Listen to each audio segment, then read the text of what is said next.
The Cannabis Conversation. A European perspective on the emerging legal cannabis industry.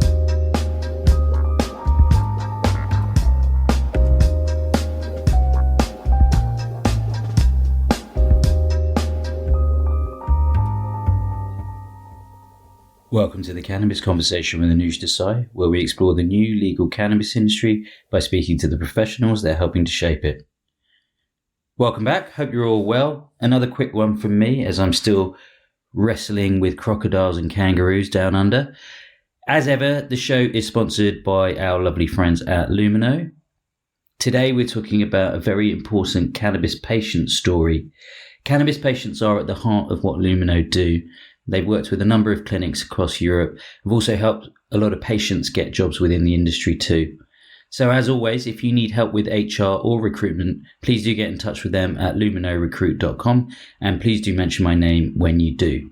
Now, on with the show. Enjoy. On today's show, we have Mike Roberts. Mike is a medical cannabis patient, and Mike has just become the first patient to successfully secure NHS reimbursement for prescribed cannabis flowers. Mike, welcome. How are you? Hello, Anush. Thank you for having me on your show. I'm exhausted. I've just done 3 months of chemo. 2 weeks of that was radiotherapy, and just finished that on Friday, so knackered. But brought to you today by the power of Ghost Train Haze, which is one of my medicines that I take, and very grateful for the NHS for funding that. Yes, it's an amazing story, and thank you for sharing it. And it's great to kind of be able to talk about this, and it's great that you're able to kind of chat with me today, and we'll kind of discuss a bit about all of the things around it. But it'll probably be good to sort of get a bit of the background of how you kind of led to achieving this milestone, and it's a great milestone for a number of medical cannabis patients, and gives a lot of hope to people who are in similar pain. So maybe we'll start a bit about your background and the cancer, and what were the sort of conventional medications you were taking before, and kind of what led you to cannabis?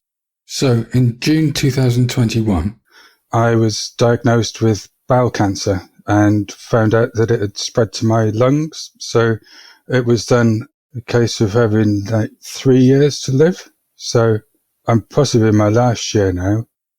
So when you got diagnosed, I assume that you kind of went down the conventional route of treatment through the NHS. Yeah, so once I got diagnosed, very quickly started some chemotherapy, then had an operation to remove the main tumour, and then currently trying to subdue the lung metastases with chemo and radiotherapy. And all of that takes its toll on your body and makes you sick, gives you fatigue. Somebody tells you you're going to die pretty soon, it affects your mental health. So, yeah, altogether, it's not been a great time since June 2021.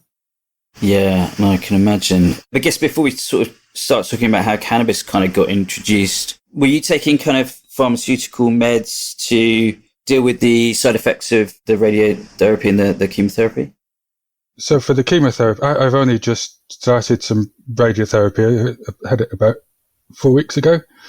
But no, the chemotherapy is what I've had more experience of. Some of the medicines that they give you for the sickness, which you're likely to experience, metoclopramide, and I find that helpful, but it's not sufficient to completely wipe it out. I still feel nauseous. I'm sick most days. I feel nauseous every day, and the chemo, when you're having the chemo, it makes you feel sick, but also for the weeks after it, in the months that you're off in between, you're still feeling sick. So yeah, I tried that. I tried metoclopramide. I then tried ondansetron. So you're taking these kind of conventional pharmaceuticals, and what led you to sort of, because it sounds like it wasn't completely doing what you needed it to. So how did that lead you to cannabis? Well, the drugs that were offered to me by my oncologist to help with the nausea and vomiting were metoclopramide, tried ondansetron, aprepitant, levomepramazine, and interestingly, nabilone was the final one that I tried. All the way through this, I have to say that I've been using cannabis for helping with the chemo-induced nausea and vomiting. plus helps with the fatigue and the anxiety, depression, appetite loss, things like that. It's all really, really helpful for my condition. So I was already using cannabis before I'd got diagnosed with cancer. I found that really good for my mental health. I suffer with anxiety and depression, and I find that cannabis helps me a lot with that.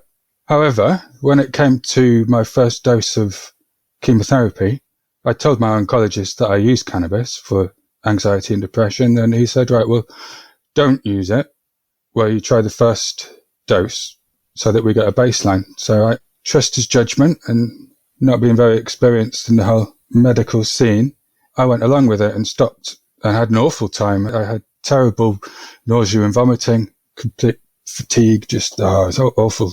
And other times when I've been taking cannabis, I haven't felt fatigue or nausea or vomiting. And so it was a bad decision, I think, not to use cannabis to start with, because I think one of the things that I would like to share is that it should be more of a first line treatment. It should be, you're going to be experiencing nausea and vomiting. There are these legal clinics available since 2018 that you can get paid. You have to pay for it yourself, but you can get prescribed legally some cannabis in the UK. So maybe you'd want to try that rather than having this drug that completely wipes you out. I took one of them, labromazine, and I think it's an antipsychotic, which was prescribed for my nausea and vomiting, but I took it and then I was out for the count. It was for hours after that. It's not something you can function on, whereas with that, if you choose the right strain of cannabis that works for you during the daytime, then you can be alert and fully functioning. But not with, I didn't find with that drug. So going off for a tangent there. No, it's great. And what's interesting is, so your physician wasn't anti it, but he or she wanted to establish a kind of baseline to sort of see the effects. Yeah, so my oncologist suggested not to take, I think it was basically, I had metoclopramide, so you're allowed the weakest form of anti-sickness drug, and he advised to stop my cannabis use. So I was left, bare, really, to fight nausea and vomiting, and it was awful. And after that, it's like you don't want to find a baseline. Is it worth spending a few quid on you for some pills that might make you feel better? Yeah, it is. And give me the strong stuff as well. Don't, if it doesn't work, I need something to fall back on. Because I've been in that situation where you don't feel, in a situation where you're not prescribed strong enough anti-sickness, and then you've got to try and find some, or your partner does, where you're puking up and can't concentrate or anything. You want to have something in reserve to use. But yeah, the system is that you have, the least impact first of all, and then they build it up from there. So your first chemo is awful. Yeah, I can imagine. And what format were you taking the cannabis in when you did sort of get back on? When I started, I was smoking it in joints. I'd mix it with tobacco and smoke it. I also had a vaporizer. I'd had a vaporizer for about a year before I found out I got cancer. So I was kind of moving away from smoking. But yeah, at the start, that's how I consumed it. Was mostly by smoking. Yeah, and then during this process of, post chemo, were you continue to smoke, or were you using vapes, or did they even suggest using oils or alternative sort of routes? Yeah, I have used oils, and I do vape it now. I solely vape now, as you use so much less. And were oils not as effective as? I find the oils have a very delayed onset. So if you want to cure whatever you're experiencing at the time, then you can't, because it's going to be all right in about 4 hours' time. But for now, it's not. So that's why vaping is good, because it's immediate. Or within 15 minutes, you're going to be feeling better. And so do more than just kind of cure the nausea? Did it stimulate appetite to all these other things that people talk about? Yeah, exactly. So cannabis is pretty famous for giving you the munchies, isn't it? So it was one of the side effects of using cannabis for the chemo-induced nausea and vomiting. One of the side effects was increasing my appetite. I've lost lots of weight since having cancer, and operations and chemo meaning that you don't eat enough. So it's really important to try and keep your weight on as much as possible. So one of the all of the side effects of cannabis are positive for me. Yeah. It might make you feel sleepy during the daytime, but that's because you're using the wrong one. If you choose the right strain, then it's not going to make you feel sleepy during the daytime. Well, that was my next question. Oh, yeah. So you experimented with different strains to find out the right one for you? Yeah. So over the last year, I tried about 24, 25 different strains. I've got 2 of them that work really well now for chemo-induced nausea and vomiting that are also good for during the daytime. So just the experimentation of the strains to find the right ones for you. You said you went through about 24, and did you kind of keep notes? Did you make a little spreadsheet or? Yeah. I kept notes on all of the effects that I was having from each of the different strains. So I'd keep a note of how it was affecting. Yeah, take us through the process of figuring out which ones work for you best. So during the last year, since I've been a medicinal cannabis patient, I've had access to lots of different strains. Some of them will be good for the daytime, some are good for the evening. Very much depends on your own body and how it responds to the strains. But after experimentation with about 24 different strains, I've come to settle on 3 or 4 strains that I know are good for the daytime, that can keep me alert and focused, but also get rid of the symptoms that I'm trying to treat. And then other ones for the evening where I don't want to be stimulated, I want to be sleepy, but I still don't want to be feeling nauseous. So I need a different strain for the evening. So it's been a bit of trial and error, but I've got kind of 3 or 4 different strains that I know are going to be good for me. That's good. Okay, so that's great. So you figured out what works for you. Now maybe we'll get onto a bit of the process of how you kind of secured this NHS reimbursement. So I assume that you were getting prescribed the medical cannabis through a private clinic initially. Yeah. So about 6 months into my chemotherapy, I asked my oncologist if I could try nabilone, nabilone is a synthetic THC molecule. So it mimics the effect of THC because it's a similar shape. And this is available on the NHS. Once you've tried all of the other pharmaceuticals for nausea and vomiting, then you get to try nabilone. So I said to my oncologist, please go try it. And he said, I don't know, not really heard about this, never prescribed it before. And he went away he was at a conference with 60 different oncologists. And he said to them at the end of the conference, so if you've got a question about one of the patients that I've got, he's been using cannabis and finds it useful for the effects of the chemo, the side effects of the chemo. Has anybody here prescribed nabilone to any of their patients? And none of them had. Out of a team of 60 oncologists. So this is over several hospitals. None of them had even prescribed it. So he said, no, I'm sorry, I'm not comfortable prescribing that for you. But one of the other people in the conference had said that one of their patients had gone on to get a prescription at Sapphire, which is one of the clinics that you can. So he said to me, you might want to try getting medical cannabis through one of these clinics. So it was around about the same time that I was finding out about the legal availability of it in the UK. So I went off, did a bit of research, and got in touch with Sapphire, and they took me on as a patient. So yeah, I was with Sapphire for a while, then I was with Integro for a little while because they didn't have the range at Sapphire that I liked, because there's quite a big discussion on the medical forum on Reddit about whether irradiation makes a difference to the terpenes, and the terpenes make a difference to the way that, to the effects that you get. So I thought I'd try non-irradiated stuff. So yeah, I tried a different clinic, and then I ended up at another clinic at Zerenia. So you're getting prescribed medical cannabis at Zerenia. So yeah, I started my medical cannabis journey in about March 2022. It was about just over a year ago. And you speak to your doctor online. You do like a Zoom call with somebody, and then a week later, the DHL guy knocks on the door and goes, here's your medical cannabis. Well, he doesn't. Yeah. But here's a package for you. And on the second time it was delivered, I said, hey, come here. Do you know what you're delivering? So I opened it in front of him and I showed him. I opened the packets and said, it's medical cannabis. He's like, very interesting. But presumably you're paying for this, right? You're paying like as you would with private medicine. Yeah. You can pay quite a lot of money for it, but it depends on what you can afford, really.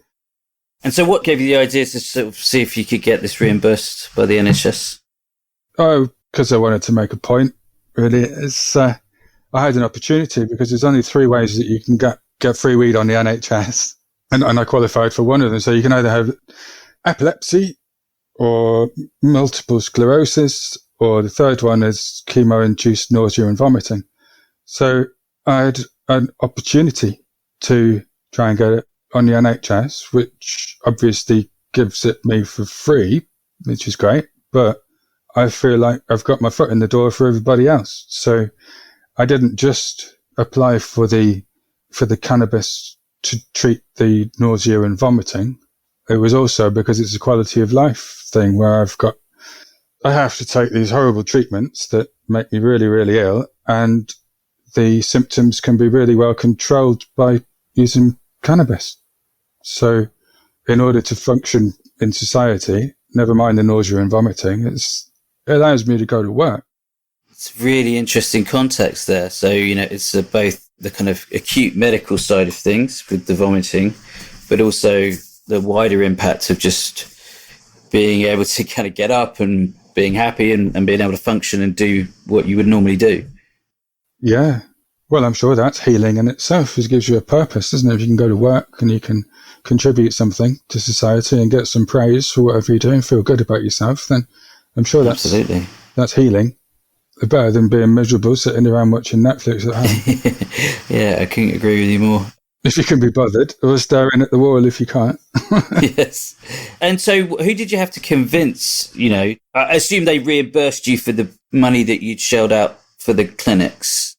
So the journey from first becoming a medical patient to getting it free on the NHS was that about 3 months into being a patient, I then saw that I had the opportunity to apply using an individual funding request to the NHS. So I got in touch with my GP and said that I'd like to apply for this, and she agreed, which was a major milestone, because I know a lot of people have struggles with their GPs. A lot of people are still stuck in the idea that cannabis is bad, cannabis is a crime, it's not a medicine. So, no, I'm not going to help you. But my doctor was different. My GP was supportive, and she wrote an individual funding request for me. So we put that in about July 2022. So about this time last year. And they came back about 3 or 4 months later and said, no, you can't have Sativex. And I said to my GP, that's not what I asked for. This is a spray that you can get. You spray it in your mouth. I think it's for people who've got multiple sclerosis. But it's not something that is for, it wasn't what I'd asked for. So this started a conversation between me and the funding panel. We went backwards and forwards over the next 3 months or something until they said, you have to try Nabilone. So that was the next stage, was so that they wouldn't fund because I said to them, it's not Sativex that I asked for. It's the green stuff. It's the flower. It's the smelly, stinky stuff you crumble up and vaporize. Yeah, it's not a clinical spray that nobody would ever know what it is. This is in your face. This is going to go your nose and stink, This is the stuff that you buy from the street dealer, or, it's not a nice spray that you can prescribe and feel like it's removed from cannabis. This is the actual stuff. So anyway, I went a bit far with telling them about how, what it is that I'm asking for. And they said, no, you can't have that, but you can have Nabilone. So I said to my oncologist, they've said, please can I try Nabilone? So he ordered it in for my next chemo. But they didn't agree, first of all. Yeah. For the flower. And how did the Nabilone go when you tried it? Well, I stopped taking the cannabis, didn't have any that day, took the Nabilone pills a couple of hours before my treatment. And if when you feel the sickness coming out, you've got this kind of, his hairs, all your hairs stand on end, and, you know, your mouth starts watering, and you think, oh God, here we go. It's a horrible feeling. I stepped outside from the oncology suite and was sick all over the pavement. Horrible. I was waiting by the car for ages because my family came to pick me up. Just being sick, just got in the car, sick out the window on the way home. It was horrible, horrible. I got back on the drive, being sick. So my wife went in and got me my vape, got me some of the strain that I knew was working before for the nausea and vomiting. So gave me my vape. I had a vape of it, and within 5 minutes I was feeling wonderful. I then sat down to dinner with my family, and, you know, having a conversation, eating food, because I'd been vaping the cannabis. The cannabis works, nab alone doesn't. That's what I found for me anyway. Yeah. So yeah, I've tried it. I tried levoromepramazine and I tried nabilone, and both of these things are horrible for your body, and I've put myself through it because I've got to go through these hoops in order to convince the individual funding request panel that I can finally have this medicine that had been working since the start. And then cannabis works. Oh, right, try ondansetron. Well, cannabis works. No, try levoromepramazine. No, cannabis works. No, try nabilone. And then you get to the stage where you go, nabilone doesn't work, but cannabis works, and they finally go, okay. So that's how it went. So you had to go through that process of trying the things that didn't work. Yeah, exactly. You have to go through the process of using 1, 2, 3, 4, 5 different antiemetics, and then you can get to have the one that works for you that you said at the beginning. Yeah. And so they finally then relented and have said, okay. And so are you still now getting prescribed through the private clinic, but then just sending your bills to the NHS? Is that kind of how it works? No, I don't pay anything. I haven't paid anything since they decided on the 20th of April. Right. So it's quite a significant date in the cannabis world. Yeah, it really is. Because it's 420. It's the fourth month, 20th of the fourth month. Yeah. And it's International Cannabis Day. And on that day, the NHS made their decision to fund flower for the first time. I bet they didn't know it was International Cannabis Day. I bet they didn't. I love that. That's brilliant. That's brilliant. So since then, I've had 3 months worth of prescriptions and I've paid nothing. That's fantastic. That's great news. So I don't get reimbursed. The clinic gets the pharmacy gets reimbursed. That's brilliant. That's brilliant news. And have you been obviously speaking to other patients, and, you know, are there other people on this pathway as well to kind of do something similar to you? Well, I'm very keen that somebody else tries, if they're in the same position as me, but you shouldn't have to have terminal cancer to get cannabis on the NHS. But at the moment, chemo-induced nausea and vomiting is only one of the ways that you can get it. I think the more people that get it, that also put in their application that it treats different aspects of having cancer, appetite loss and depression, anxiety, things like that. It generally makes you feel better. Yeah. Well, I mean, there's a big thanks from everyone in that medical patient community for, you know, your persistence. Do you have any advice for patients that are looking for help? I think this is probably going to be the end of the interview shortly. Yeah, the advice I would give people if they're just starting out on the journey, if they've got cancer and they're about to start chemotherapy, it's a good time to join a cannabis clinic, because then you've got some treatment that is very likely to work for you, and you're going to need it because it's nasty having chemo. So I think they should advertise that in the oncology suite at the hospital. They should have posters up for clinics saying, you know, you're going to feel awful on chemo and radiotherapy. Actually, I was talking to people in the waiting area ready for your radiotherapy, and they're suffering appetite loss and things don't taste the same, and sickness and fatigue. And I'm thinking, this is pretty much the same as the symptoms that I'm able to get prescribed on the NHS for chemo, but if I should have it for radiotherapy as well. I think there's a lot more conditions that you can have it for. Yeah. Well, hopefully, your story is the sort of first and a stepping stone, and hopefully it's keep creating a precedent that other people can follow, because I'm sure there's many people that would be, looking for this as well. Yeah, hopefully some of the people will go and apply as well, and then shout about it, because we need people to say they've done it. Otherwise, nobody knows. Absolutely. Well, thank you for sharing your story, Mike. It's been really, illuminating. And thank you for being so candid and going through that process with us. It's brilliant what you've managed to achieve in terms of breaking some barriers for lots of people. I'm actually going to be involved with a patient conference towards the end of the year with drug science. And so it would be great if you're able to come and talk to some people, because I think it's a story that everyone would love to hear and find out more about. That'd be great. Great. Cool. Okay. Well, thank you, Mike. And look forward to speaking to you again soon.